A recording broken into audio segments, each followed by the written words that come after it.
full potential because the drugs changed them. I think it wasn't that worth it. what is going on is a sin. God must be standing up there saying, what are you doing down there? What are you doing? I agree. Thank you so much. You're going to make me cry.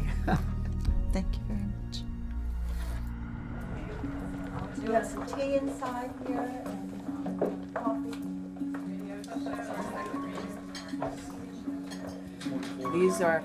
These are dangerous drugs that don't cure anything. And the diagnosis of ADHD is, it's just epidemic right now, you know. It's so easy to do, to label a child that way. And then that label follows your child all the way through life. Well, Shayna was diagnosed as early as first grade. So the school psychologist sent us a letter and stated that Shayna had all the characteristics of ADHD and needed to go to a doctor. So I took the letter from the school psychologist to the psychiatrist with me. 45 minutes later, walked out with a definite diagnosis of ADHD and a prescription in hand. They judged her whole entire life on that subjective checklist and put her on drugs right away. Progressively, she would revert back to where she'd fidget in her seat, and the school would call and say, Shayna's not paying attention again, she's out of her seat, you know. Up the dose. Up the dose, up the dose. February 26, 2001, I received a phone call from the school nurse at exactly 10 o'clock and said Shayna had taken a fall in library. And immediately I went to school to get her, took her to the doctor. I was only a few feet away from her, signed her name on a clipboard. I turned back, and she's having a grand mal seizure. I picked her up in my arms, and I screamed for the doctor, and the doctor said, Vicki, lay her on the floor. I immediately laid her on the floor, but I kept her head right here, and I kept massaging her head and said, Mommy's right here, Sissy, I'm not gonna leave you. And I looked into her deep brown eyes, and the last vision I seen was my daughter dying, and there was nothing that I could do to help her. And I didn't know at the time. Does she know I didn't know? Did she know that I couldn't help her? What was going through her mind while I'm watching her die? And I have no idea. The answers will never be there. But I keep looking back and thinking, I did what was best, what I thought was best at the time. Even though it turned out to be deadly and I buried my child, I'm not the blame. A week before Shayna died, I took her with agitation, low urinary output, and weight gain, which were 3 red signs. And I took him to the psychiatrist and I said, this is what's happening. And he told me that I was an overprotective, paranoid mother, and what I was seeing were not side effects. And I look back now, and that whole week, she was dying, and we didn't know. And they told us that even if they would have done something different, we still couldn't have saved her. She had too much in her system, and she was dying little by little. So when I say, even if you would have noticed anything, they wouldn't have paid attention. They chose just to ignore me. The psychiatrists, the pharmaceutical industry, they're the people that I need to blame and hold accountable for what happened. And, you know, I look at it now and I just wish I could turn back the hands of time and never put her on the medication, never believed in the professionals, did everything in my life differently, but I can't do that. All I can do is go forth now and talk to people, express the concern, reach my hand out and touch every life and hope it makes a difference. I had no idea that psychiatric drugs could create so many horrible side effects in so many people. An estimated 42,000 deaths every year, whether by homicide, suicide, or overdose, are linked to psychiatric drugs. There was one thing I just didn't understand, though. How could a drug, especially one that was supposed to help, cause a person to take the extreme step of deciding to kill himself or others. Matthew would never have taken his own life. It must have been the drug.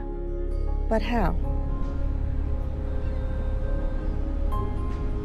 I asked this of Pamela Seefeld, a pharmacist and an expert on the adverse effects of psychiatric drugs on the human body. It's very nice to meet you. Yes. Thank you for taking the time to speak with me. My son was only on the one, but he started off at one dose and did not do well. And it was after that that his demeanor really started to change. He became very anxious, very withdrawn, more withdrawn than he had been, because at least before that he was still talking to us. And within 9 weeks of starting the medication, Matthew was gone. The symptoms that you're describing, the description of these symptoms, it's very classic of drug-induced psychosis, because he couldn't metabolize it. You have to understand, it wasn't his depression that got him. It was the medicine at a toxic level in his brain that made him psychotic. And that's what it comes down to. I'm telling you, the drug metabolism issues are killing a lot of people. If they're only offering you medicines, and the medicines have this possibility of causing psychosis, that's what's really happening. The person's drug level gets toxic in the brain. These medicines like Lexapro, Paxil, Zoloft, they have to work in the brain. That's what they do. They pass through the brain, and that they work on those receptors in the brain. If you think about it, if you have a normal dose of a drug and people don't do really well with it, if the increase in the concentration is 5 times, think about what that does to the person. 5 times the normal amount of drug in the brain. People always become psychotic on it, and they call it drug-induced psychosis. Well, I feel very strongly that's what happened to my son. I'm sure of it. When your son was given those medicines, you know, he can't metabolize those. He had a toxic level in the bloodstream and in his brain, and as a result of that, he took his life. And what has happened is that they're not looking at the real facts. The drugs are very dangerous. And they know. Yeah. Oh, yes. They know that this is happening. And nothing's being done. Let me tell you that. No. Nothing's being done. And so, if I can bring you a science reason, it's not obscure like drugs are bad, medicines are bad. It's not that. I'm telling you, there's science behind what we're discussing here, and I'm just really glad I could be the pharmacist to tell you what's really happening. I want to share this with a lot of people. And I appreciate it so much. Thank you so much. Thank you. Thank you.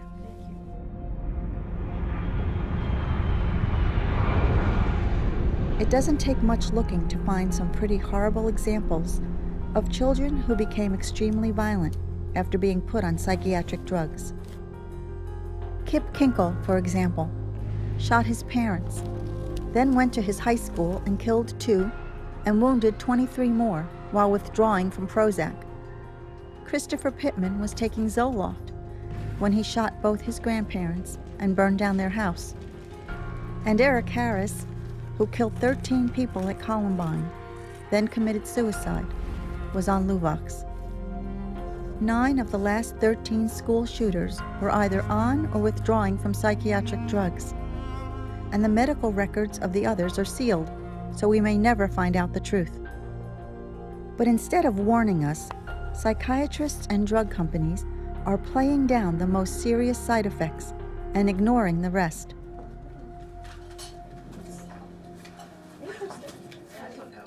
Matthew loved his family, loved us so much. That when he jumped from the bridge, he was wearing a life vest. The reason, and he wrote it on a note that he left in his truck, and said that he was wearing a life vest so that he could be found, so that his parents wouldn't have to worry about where he was. Now, is this a child who wants to hurt his family? He wouldn't have hurt us for the world.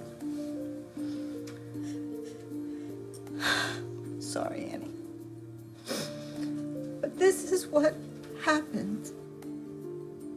This is what this drug did to my son. It made him someone he wasn't.